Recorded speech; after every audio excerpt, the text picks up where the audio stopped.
네, 이번 시간은 뉴스앤파워 인터뷰 코너입니다. 청문 전국 이후 여야 간의 대치 상황이 돌파구를 찾지 못하고 있는 가운데 여야는 오는 26일 김호수 검찰총장 후보자 인사청문회에서 또다시 맞붙게 됐습니다.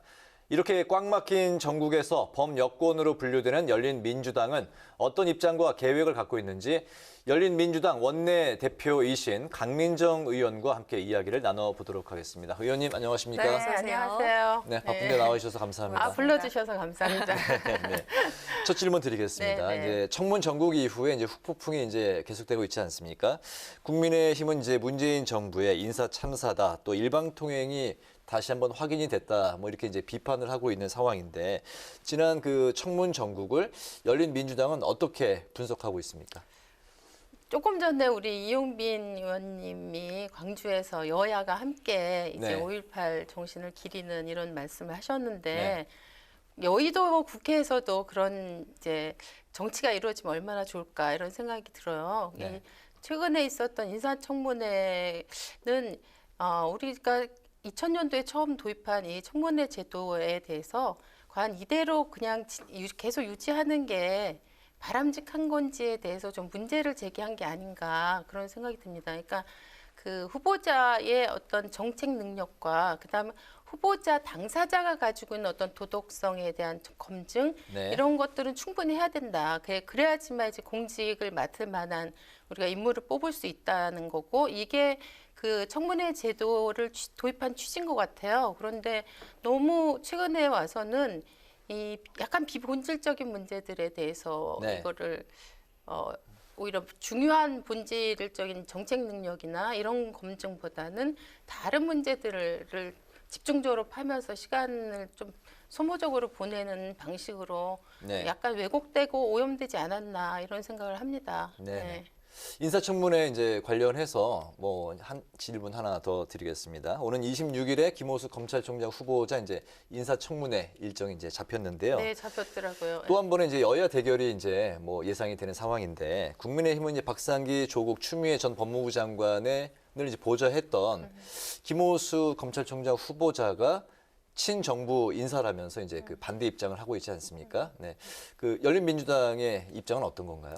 이번에 이제 조금 전에 말씀드렸던 그 국무총리하고 장관 인사청문회에서 사실은 우리 국민의힘 당에서는 이 장관의 이 인사청문 처리와 국무총리의 인사청문은 참 별개의 것인데 이걸 또 연계시켜 가지고 사실은 이제 우리가 국회에서 이걸 인준할 때 별로 아름다운 모습이 아니었어요. 네. 다 나가시고 그래서. 근데 이번에도 이걸 또 제가 볼 때는 별개의 문제인데 이거를 연동시켜서 이 풀어 나가려고 하시는 게 저는 과연 맞는가 이런 생각이 들고요.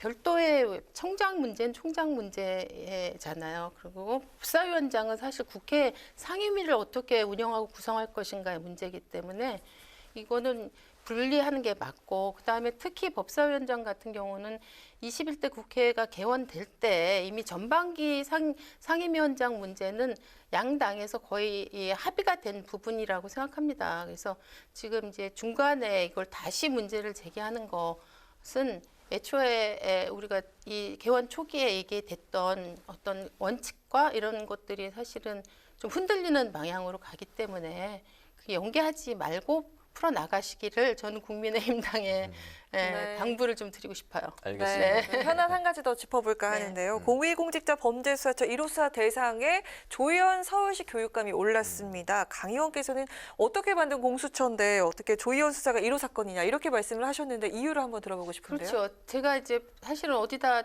썼는데 국민들이 철근을 박으라고 햄머를 지워줬는데 이 철근을 박을 햄머로 압정을 받고 있는 게 아닌가. 그러니까 왜냐하면 공수처라고 하는 기구는 아주 굉장히 어려운 그 과정을 통해서 굉장히 많은 국민들이 사실 그 기구를 띄우기 위해서 네.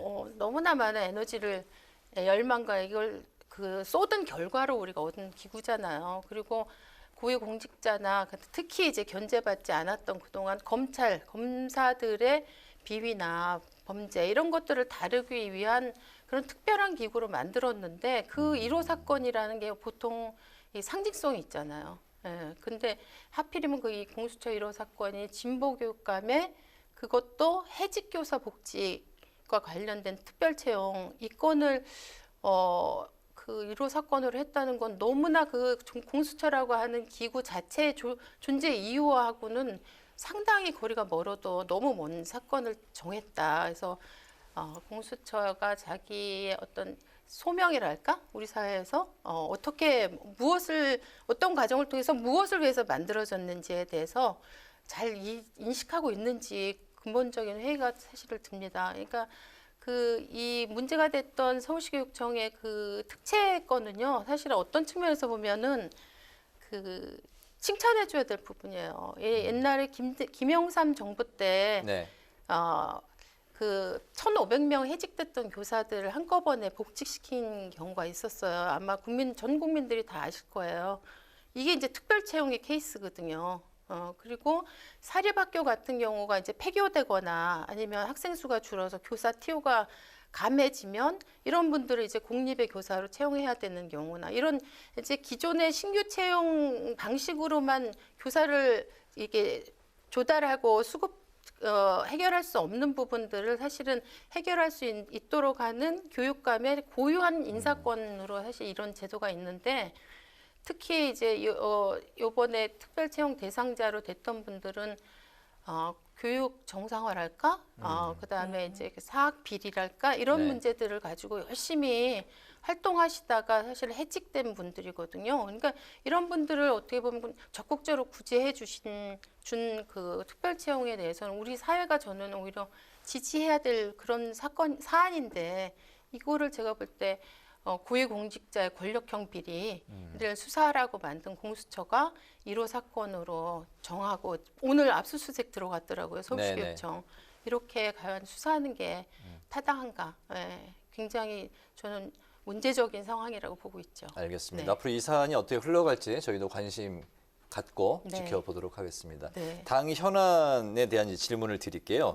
더불어민주당의 이제 송영길 대표가 열린민주당 이제 최강욱 대표를 이제 예방한 자리에서 앞으로 이제 뭐 그 민주당이라는 이제 뭐 공통 분모도 있고 여러 개혁에 같이 협력해 나아가자 이렇게 이제 제안을 했는데요. 더불어민주당과의 관계 설정 앞으로 이제 좀 어떤 생각을 갖고 계십니까? 뭐 사실 이제 그 공통 분모가 많고 뿌리가 같다고 얘기할 수 있죠. 네. 예. 그래서 적극적으로 협력할 부분은 저희들은 뭐 그동안도 그렇게 해왔고 협력을 하고 특히 이제 더불어민주당 같은 경우 거의 180석에 가까운 네. 거대 당이기 때문에 이게 움직임이 되게 느려요. 그리고 절차나 이런 것들을 다 하나씩 밟아 나가는데 어려움이 좀 있는 부분이 있고 저희는 아시다시피 3인 의원회로 구성된 아주 단촐한 당이잖아요. 네. 그래서 이 소수 당만이 또 할 수 있는 어떤 기동성이라든가 또 역할이 있는 것 같아요. 그래서 적당하게 우리 당의 여건에 맞는 그런 역할들을 하고 그다음에 그 연대와 협력이 필요한 부분 적극적으로 하고 그러나 또 잘 못된 방향으로 가고 있다 이러면은 또 저희는 비판도 합니다. 예, 그래서 적절하게 우리 여의도 국회 안에서의 방향을 올바로 잡아 나가는 어떤 입법이나 정책이 될 수 있도록 저희 열린민주당의 역할들이 또 있다고 생각하니까 알겠습니다. 하고 있습니다. 네. 또 대선까지 10개월 정도 남은 이런 상황에서 대선 후보는 또 어떻게 준비하고 계신지 궁금하고요. 또 이 열린민주당의 존재감을 부각할 방안 어떤 게 있을까요? 저희는 사실 서울시장 보궐선거에는 후보가 김진애 후보님이 나갔었어요. 예, 그런데 아직 대선에 대해서는 지금 공식적으로 이제 충분히 논의를 시작하지 않았기 때문에 고민을 좀 해야 될 과제라고 라는 정도만 말씀드릴게요. 알겠습니다. 네, 다음 네. 질문 드릴게요. 네. 의원님께서 이제 발의한 이제 법안 질문입니다. 네. 이제 그 공직자윤리법 일부 개정 법률안을 발의하셨는데 네. 이 발의한 법안이 구체적으로 어떤 법안이고 또 어떤 취지로 발의를 하셨는지 궁금한데요. 네, 공직자윤리법에 의하면 공직자들이 재산을 공개하게 돼 있잖아요. 신고하고 공개하게 돼 있는데 사실은 요새는 정보가 권력인 시대이고 네. 특히 이제 국민들 유권자 입장에서 보면 자기가 뽑은 공직자들 아니면 중요한 어떤 임무를 맡고 있는 공직자들이 어떤 상태인지를 저는 굉장히 궁금해 하시고 그것과 관련된 정보를 접근성이 되게 좋아야 된다고 봐요. 쉽게 찾아볼 수 있고 비교해 볼 수도 있고. 그런데 네. 현재는 이런 이제 신고돼서 공개된 정보조차도 사실은 그 기관에 그 공공기관의 문서로만 볼 수 있어요. 이게 이제 홈페이지로 봐도 이걸 비교할 수 있다거나 이런 거가 거의 불가능한 상태로 이제 정보가 제공되고 있고 그래서 제가 볼 때는 그 국민들의 어떤 정보 접근성이라고 하는 점에서 이게 비교한다든가 가공이 가능한 기계적으로 이걸 일정하게 필요에 의해서 사용할 수, 변화시킬 수 있고 변형시킬 수 있게 좀 그 법을 바꿔야 되겠다 생각하고 이번에 개정안을 냈습니다. 근데 사실 우리 정부에서 내는 많은 통계들이 저는 국민들한테 공개돼야 될 통계들이 되게 많다고 봐요. 그런데 이런 통계들이 국민들 입장에서 특히 또 이제 연구자들 입장에서는 이런 통계가 또 굉장히 필요성이 높잖아요. 네. 근데 이런 거를 활용하기가 굉장히 어려운 상태로 지금 공개되고 있어요. 그래서 네. 전반적으로 이런 게 좀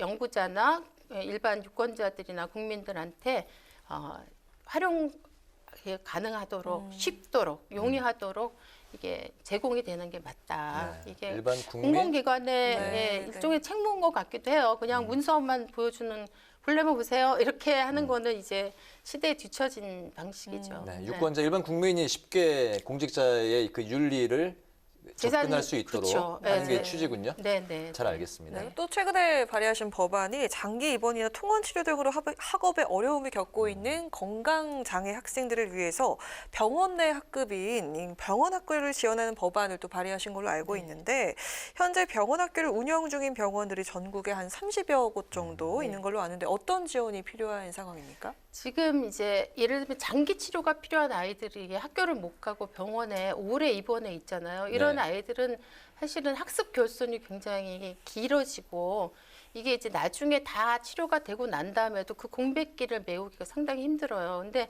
이런 아이들을 위해서는 우리 법에 지금 딱 한 줄 있습니다. 그러니까 그 장애 학생에 대한 특수교육법에 순회 교육을 할 수 있다 이렇게만 되어 있는 거예요. 그래서 교육청별로 그냥 교육청의 상황에 맞게 원격 그 온라인 수업 자료를 제공한다든가 이런 경우도 있고 이게 다 달라요. 다 다르고 이 아이들이 장기적으로 병원에 있는 경우에는 일정하게 수업이 될 수 있도록 병원에 학급을 만들고 네. 이 학급을 운영할 수 있는 교사도 배치하고 그다음에 병원이라는 환경에서 이런 또 학습을 위한 공간을 운영하려면 재정적인 지원도 필요하잖아요. 그래서 이런 식의 이제 일 교사 배치와 그다음에 재정 지원 그리고 이 아이들 같은 경우는 일반 학생하고 좀 다르게 환자 상태이기 때문에 이 정서적 심리적 어떤 이런 돌봄도 필요하거든요. 그래서 이런 거를 위한